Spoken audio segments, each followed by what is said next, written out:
नमस्कार। आज हम एक अहम मसले पर बात करने वाले हैं जो दिल्ली की अदालतों से जुड़ा है। जी। वकीलों की एक बड़ी हड़ताल चल रही है, या यूं कहें कि शुरू होने वाली है, और ये सब जुड़ा है पुलिस वालों की गवाही के तरीके से। हाँ, ये काफी गरमाया हुआ मुद्दा है अभी। देखिए, मामला सीधा सा लगता है सुनने में। दिल्ली के वकील चाहते हैं कि पुलिसकर्मी जब गवाही दें तो वो फिजिकली कोर्ट में मौजूद हों, खुद आएं। दूसरी तरफ है दिल्ली पुलिस और कुछ हद तक बार काउंसिल ऑफ इंडिया मतलब बीसीआई, वो वीडियो कॉन्फ्रेंसिंग यानी वीसी से गवाही की इजाजत देने वाली कुछ नोटिफिकेशंस का जिक्र कर रहे हैं। हाँ, वो वीसी को एक विकल्प के तौर पर देख रहे हैं, कम से कम कुछ मामलों में। तो चलिए इसी को आज समझने की कोशिश करते हैं कि वकील क्यों अड़े हुए हैं, बीसीआई और पुलिस का असल स्टैंड क्या है, और ये सब हो क्यों रहा है। बिल्कुल, क्योंकि इसका असर सिर्फ वकीलों या पुलिस तक नहीं है। सही कहा। अदालतों के काम पर, इंसाफ मिलने की स्पीड पर, और शायद हम जैसे आम लोगों पर भी इसका असर पड़ सकता है। जरूर पड़ेगा।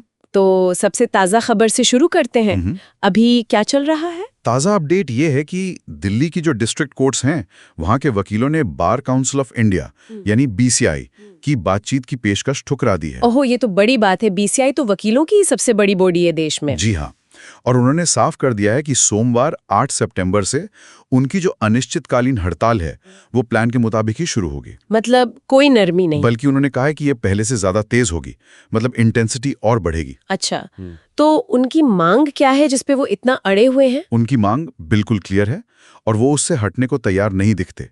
वो चाहते हैं कि सभी पुलिस अधिकारी गवाही देने के लिए हों या कोई सबूत पेश करने के लिए उन्हें फिजिकली मतलब शारीरिक रूप से कोर्ट में आना होगा। ये सभी शब्द बहुत महत्वपूर्ण लग रहे हैं। बिल्कुल, इसी सभी पर सारा पेंच फंसा हुआ है।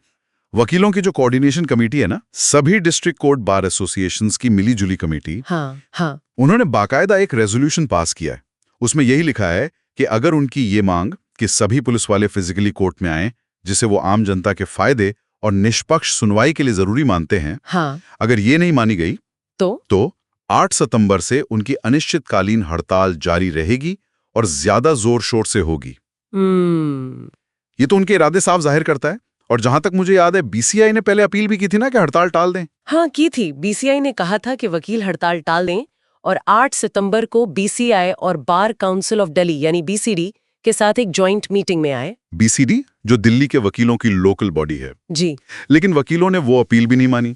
तो अब सवाल ये है कि बीसीआई ने ये अपील की ही क्यों थी? क्या उनके पास कोई वजह थी ये सोचने की कि मामला सुलझ सकता है? हाँ, बीसीआई के जो चेयरमैन हैं मनन कुमार मिश्रा, उन्होंने अपने लेटर में दिल्ली पुलिस कमिश्नर के 4 सितंबर के एक नए नोटिफिकेशन का हवाला दिया था। 4 सितंबर का नोटिफिकेशन? हाँ। अच्छा। शायद बीसीआई को लगा कि इस नए नोटिफिकेशन से शायद कोई बीच का रास्ता निकल आए, शायद वकीलों की कुछ चिंताएं दूर हो जाएं। तो क्या था इस 4 सितंबर वाले नोटिफिकेशन में?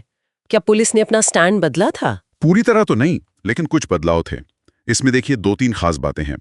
पहली, नोटिफिकेशन कहता है कि सिर्फ औपचारिक यानी फॉर्मल पुलिस गवाहों की गवाही वीसी से हो सकती है। फॉर्मल गवाह, इसका मतलब क्या हुआ? मतलब मान लीजिए कोई पुलिस वाला है जिसने सिर्फ एफआईआर लिखी है या कोई डॉक्यूमेंट जमा करना है कोर्ट में, जिसका केस के जो मुख्य तथ्य हैं उनसे सीधा लेना देना काम है। अच्छा, रूटीन काम वाले गवाह। हाँ, कुछ वैसा समझ लीजिए। दूसरी बात, नोटिफिकेशन ये कहता है कि जो महत्वपूर्ण यानी मटीरियल पुलिस गवाह हैं, मटीरियल गवाह, हाँ, मतलब जिनकी गवाही केस के नतीजे पर सीधा असर डाल सकती है, वो फिजिकली ही पेश होंगे, पर्सनल तौर पर आएंगे। तो पुलिस ने गवाहों को 2 कैटेगरी में बांट दिया, फॉर्मल और मटीरियल। जी, मोटे तौर पर। और इसमें एक और पेंच है, या कहिए कि एक और क्लॉज है। वो क्या? नोटिफिकेशन ये भी कहता है कि अगर डिफेंस लॉयर यानी बचाव पक्ष का वकील रिक्वेस्ट करता है कि किसी पुलिस गवाह को फिजिकली ही बुलाया जाए, भले ही वो फॉर्मल कैटेगरी का क्यों ना हो, हाँ, तो जो जज साहब केस सुन रहे यानी पीठासीन न्यायाधीश, वो केस के मेरिट्स को देखकर, मामले की जरूरत को देखकर फिजिकल पेशी की इजाजत दे सकते हैं। यानी कुछ हद तक जज पर भी छोड़ दिया गया फैसला। हाँ, एक तरह का जुडिशियल डिस्क्रिशन दिया गया।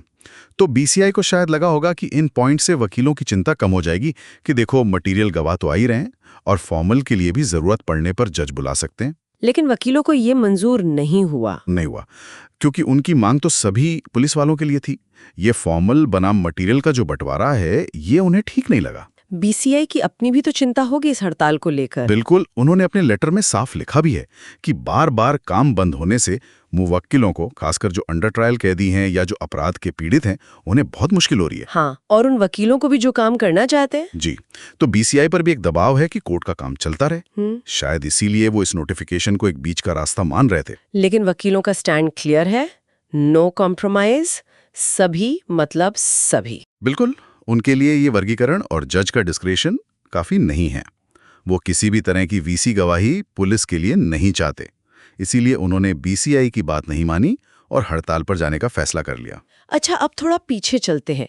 ये पूरा झगड़ा शुरू कहाँ से हुआ था?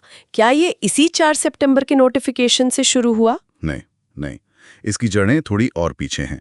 असल में ये मामला गरमाया था 13 अगस्त को। 13 अगस्त, क्या हुआ था उस दिन? उस दिन दिल्ली पुलिस ने एक सर्कुलर या नोटिफिकेशन जारी किया था और उसमें यह कहा गया था कि दिल्ली के जितने भी पुलिस स्टेशंस हैं, उन्हें ऐसी जगह माना जाएगा जहां से पुलिसकर्मी सिर्फ वीडियो कॉन्फ्रेंसिंग के जरिए ही कोर्ट में गवाही देंगे। क्या सिर्फ वीसी से? मतलब फिजिकल पेशी का ऑप्शन ही खत्म? हाँ, उस नोटिफिकेशन का मतलब यही निकल रहा था कि डिफॉल्ट मोड वीसी होगा, और वो भी सिर्फ वीसी। तब तो वकीलों का नाराज होना लाजमी था। बिल्कुल, और इसी के विरोध में वकीलों ने 22 अगस्त से 28 अगस्त तक काम बंद रखा था।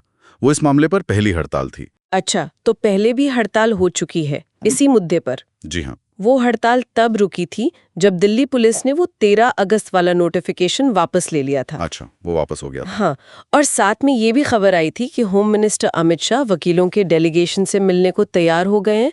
तो उस वक्त लगा था कि शायद कोई बीच का रास्ता निकल आएगा, मामला सुलझ जाएगा। लेकिन ऐसा हुआ नहीं। फिर ये 4 सितंबर वाला नया नोटिफिकेशन आ गया। एग्जैक्टली, 4 सितंबर वाले ने सिर्फ वीसी वाली बात तो हटा दी और ये फॉर्मेलिटी वाला वर्गीकरण कर दिया, जज को डिस्क्रेशन भी दे दिया। लेकिन वकीलों को ये भी मंजूर नहीं हुआ।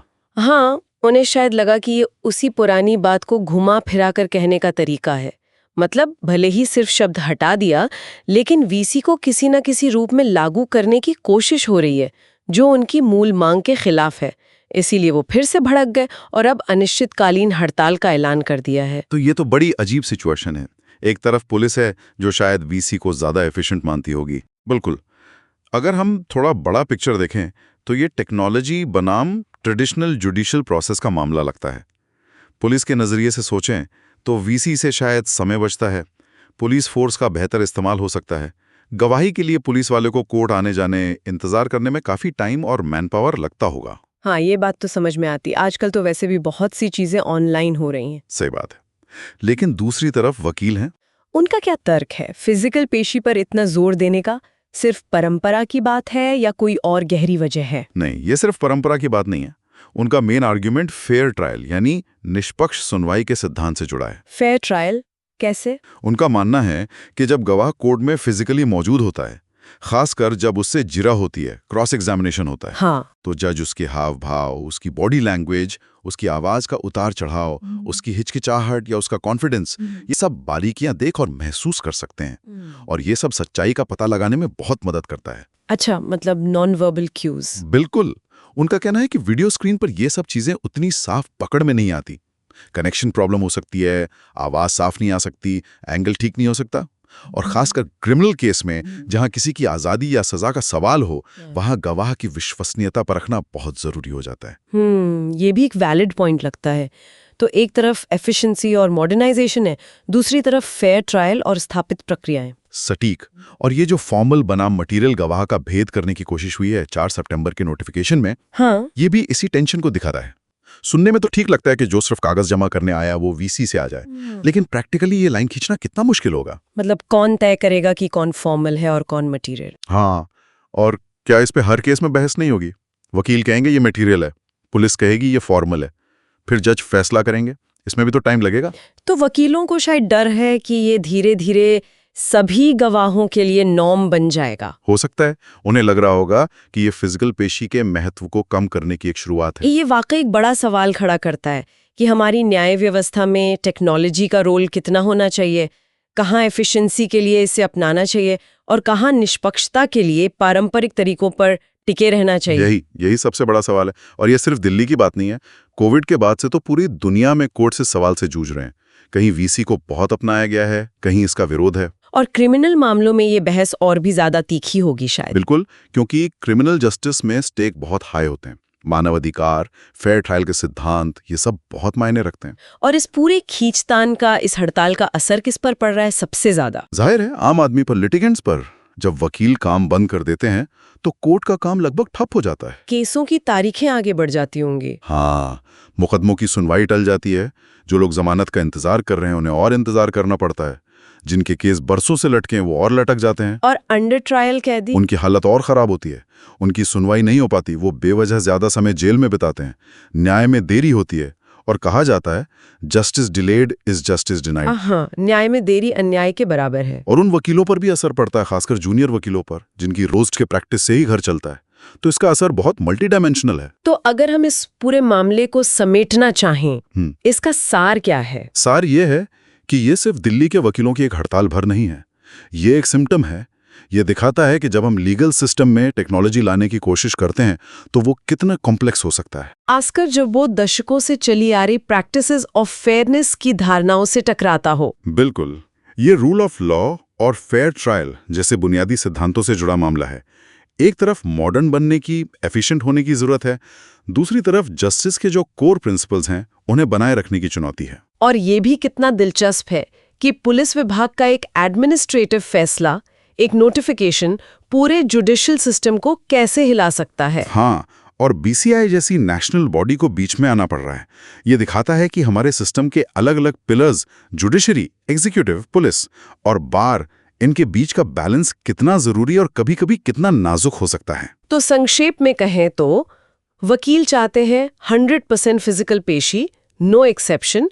पुलिस और बीसीआई 4 सितंबर के नोटिफिकेशन के हिसाब से कुछ हद तक वीसी को तैयार है, खासकर फॉर्मल गवाहों के लिए और जज के डिस्क्रेशन के साथ। और ये गतिरोध अब एक अनिश्चितकालीन हड़ताल बन गया है। हाँ, और इसके नतीजे सिर्फ दिल्ली तक सीमित नहीं रहेंगे। ये बहस शायद पूरे देश में तेज होगी कि अदालतों में टेक्नोलॉजी का इस्तेमाल कितना और कैसे होना चाहिए। बिल्कुल। अच्छा, जाते जाते कोई और पहलू है जिस पे हमें सोचना चाहिए? हाँ, एक बात और सोची जा सकती है। वो जो 4 सितंबर के नोटिफिकेशन में जज के डिस्क्रिशन की बात है ना, कि जज चाहें तो डिफेंस की रिक्वेस्ट पर फिजिकल पेशी की इजाजत दे सकते हैं। हाँ। भविष्य में इस जुडिशियल डिस्क्रिशन का क्या रोल रहेगा? क्या ये जजों पर एक एक्स्ट्रा बर्डन डालेगा? क्या ये हर केस में एक नए विवाद का पॉइंट बनेगा कि जज ने इजाजत क्यों दी या क्यों नहीं दी? या फिर क्या ये धीरे धीरे एक प्रैक्टिकल तरीका बन जाएगा इस टेंशन को कम करने का, कि जहां जरूरत हो वहां जज फिजिकल पेशी करवा ले? ये देखना होगा।